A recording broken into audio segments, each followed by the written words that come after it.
The collision killed 2 people early this morning. The crash happened in the northbound lanes of 77 near a rest stop in Bath Township.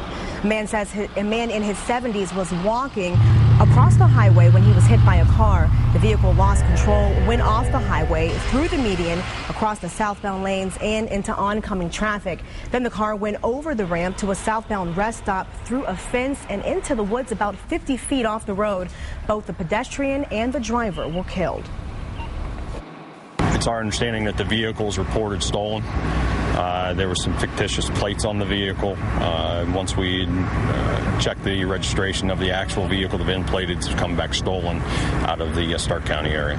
The wreckage stretches about the length of 2 football fields and will take much of the morning to clean up. About a police chase that ended in the deaths of 2 teenagers over the weekend. The 2 died when their stolen car crashed on I-77.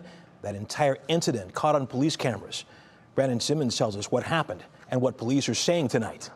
Crash on I-77 northbound. A fuel tanker collided with 3 cars on the highway. Good morning. I'm Monica Sarabdi. And I'm Nick Foley. That part of I-77 has been shut down near Broad. Traffic accident we have been covering today. No, absolutely not. We are continuing coverage from a crash on 77 from early this morning that left 1 person dead. That collision also caused a container truck carrying ammonia sulfate, I should say, to leave debris on the road, resulting in a stay-at-home order, a shelter-in-place order for surrounding areas. News 19 Zoe Henry spoke with Ridgeway residents about drivers and about how the crash impacted their day.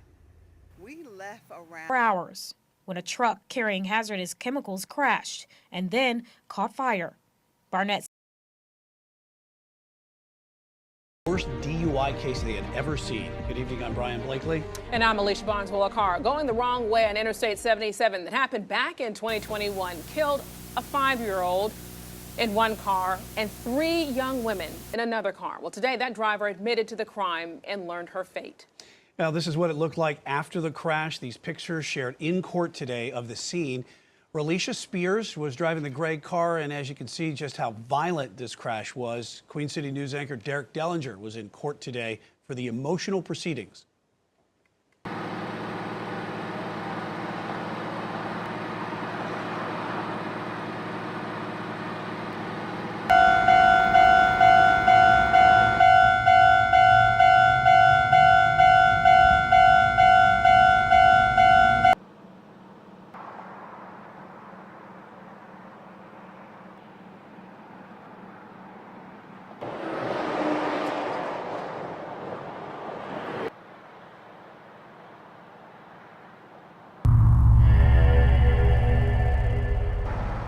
The Ohio State Highway Patrol continues investigating a crash that killed a man and a woman on I-77 in Independence. This happened around 12:30 this morning.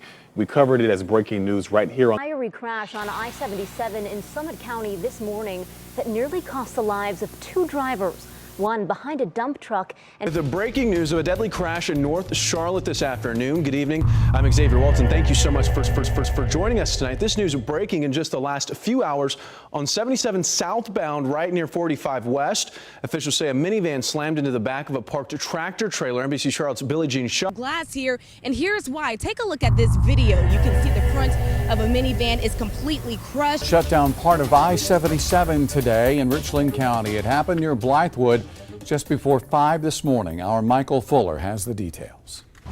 We're here off of I-77 southbound, mile marker 27, and a crane lift. Now officials say the crane operator was attempting to cross the interstate from the median to the grass shoulder when he was pulled in front of a tractor trailer. Now the driver of the crane was thrown from the bucket into the roadway where he was found deceased. Now we got an opportunity to speak to Trooper David Jones.